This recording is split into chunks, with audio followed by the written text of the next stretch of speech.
Now we're in Croatia, I get why. No, this is kind of the Infobip's DNA, where you can get in touch with people. You just don't have a chatbot, no, on their webpage. You know, you work with people.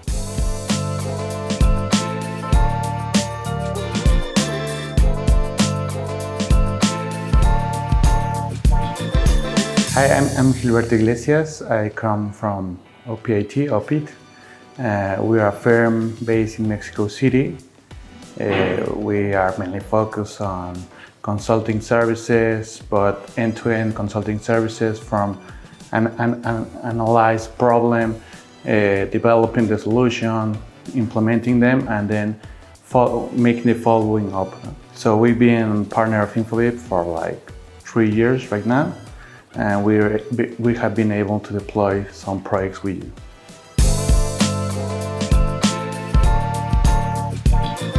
Well, the government has been trying to become more digital every year. So they have been making some efforts by creating agencies, specialized agencies, that trying to make some procedures purely digital or at least hybrid, digital and personal, but they have been trying to make this happen during the past years. It's been kind of rough because, well, the population is very diverse, so you have some areas that people don't have the complete signal for fast-speed internet, or maybe they don't have the newly smartphones. So we have to deploy some solutions that covers the whole population.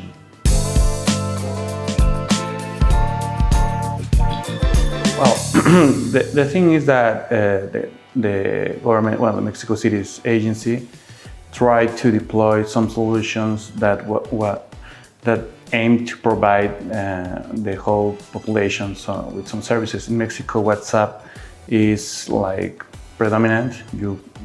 Over 90% of people in Mexico use WhatsApp. So they try to deploy a solution that enables them to communicate and start making some changes. So we at first started working on a project called Sentica, that is a project that has several years. In Mexico City, we have a little problem that is called earthquakes.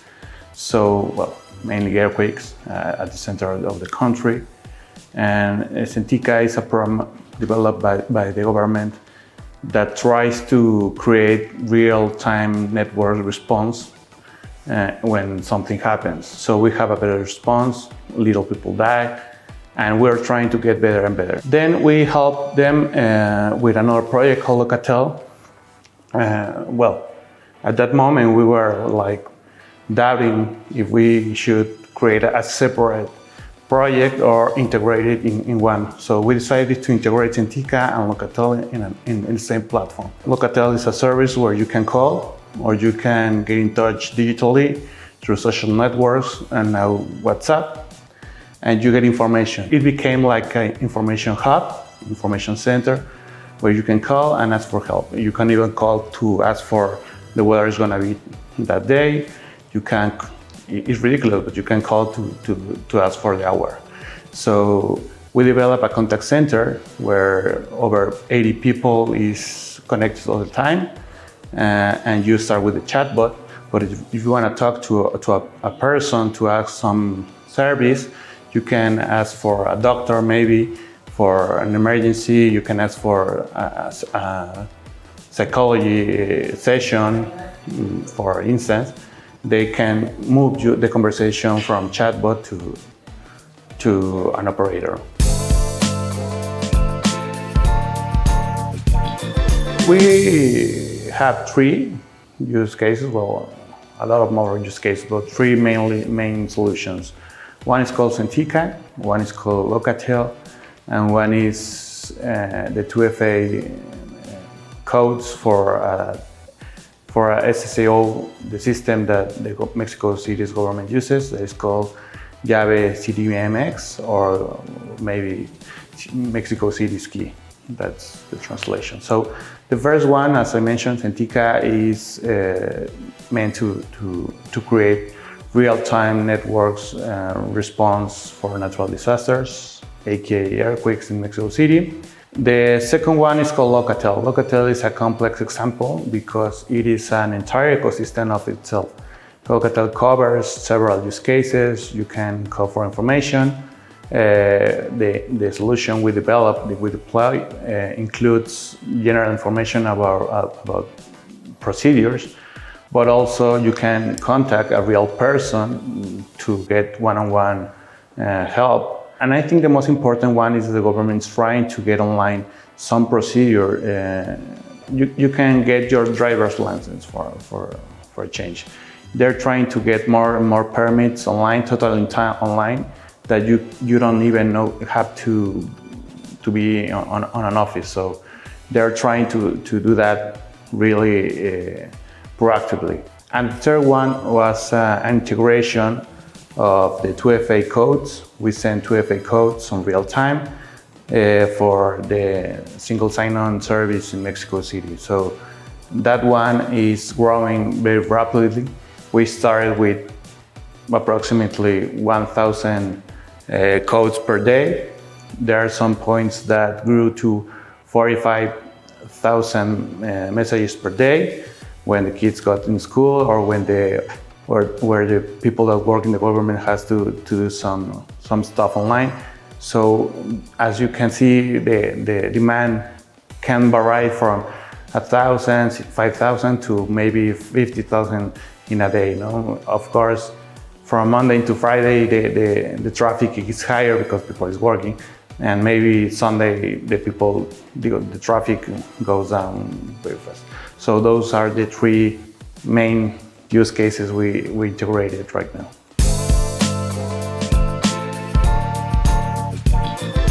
Well, the metrics that we use to measure the success of the project depends on the use case we're talking about.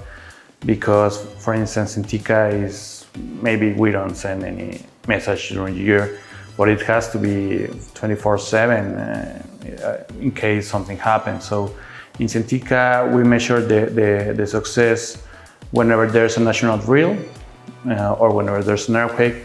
We have to get in touch with over 4,000 people in less than 1 minute. To this day, the Centika has been deployed for the past years 6 times, and the 6 times it has worked so far. So in that case, we measure by the open rate or the delivery rate to our customers in this case, we might say. In case of Locatel, we measure it by, we develop a BI platform integrated with the information bus, so we get real-time metrics. For instance, how much time does it take to us to send a message, how many messages we send by day, by month, by week. We measure, for instance, which hour of the day has more intense traffic, which day. So in Locatel, we have seen a very organic growth because of the local regulations. The government wasn't able to announce it publicly because we had elections. So they only use 1 or 2 newspapers to say, okay, this is available, you may use it, and we have been seeing an organic growth. We passed from practically non-conversations to maybe 3,000 conversations a day for Locatel. So that's how we measure the success. And the 2FA, it speaks for itself. We send more and more codes every day. As the government is implementing their SSO solutions to more systems, the 2FA solution has to be more used. Well, it's important to recognize here that AI can be introduced in several ways. It's not just like a conversational experience, but you can introduce AI also in other elements like like image recognition. So for other projects we have implemented, like you take a picture of your ID and instantly you get all your data transcribed to another solution. So I think that could be a good step for the government to use more AI. Sometimes conversational AI, sometimes other types of AI like free speech to text, text to speech, image recognition. But if we want to talk about conversational AI, I think it's gonna grow. Right now we make like the first step, that is was to make it happen. And I think the next steps will be to make it more intelligent, to give the impression that you're talking to some people in case of an emergency, so you can like feel more safe or be like more in touch with, I don't know, like you are personally be taken care of. So I think that will be the second or the third step of the project.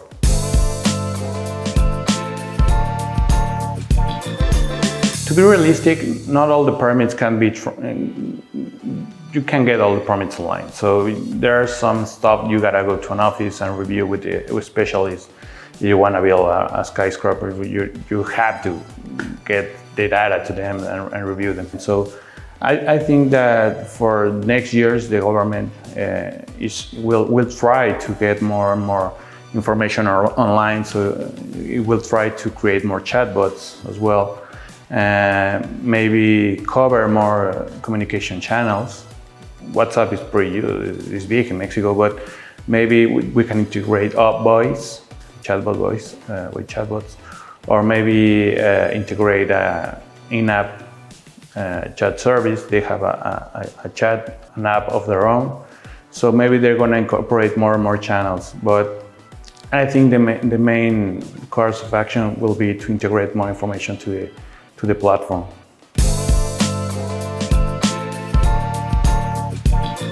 We are using Infobip to get to WhatsApp via APIs because the agency is very limited on personal, so they cannot develop a lot of solutions, and they have a constraint because they work in a certain manner. They have already their APIs, their connectors, and they were not able to connect directly to Infobip. So we developed a middleware. So we receive the information as whatever the agency wants. They determine the format data, the information. We process that, we transform it to Infobip requirements, and we set the data. We made a research years ago, so we looked for potential partnerships. And truth to be told is that Infobip has the best, not only the best partner ecosystem, but also the best solutions. They make real easy for you to connect to all platforms. Well, Mexico, we use a lot of WhatsApp, SMS, now RCS we're trying to get, email, and well, social media. But those three are the main channels used to send information. So when we look for companies that could help us, it was clear to us that Infobip has the best solution. So they have the best documentation, a very kind team, so we can talk daily. Whenever something happens, we can pick up the phone. Well, don't record that, but we can pick up the phone, tell them what's happening, and they are really helpful. Now we're in Croatia, I get why. No, this is kind of the Infobip's DNA, where you can get in touch with people. You just don't have a chatbot, no, on their webpage. You know, you work with people. So, but Infobip is, I think, ahead of a lot of companies because they are also worried about getting the best technology possible. They deploy the new features faster than anyone I know. So, well, we decided that Infobip was the obvious choice now to deploy not only in this project but also in other ones. Well, I think our partnership with Infobip will grow, obviously.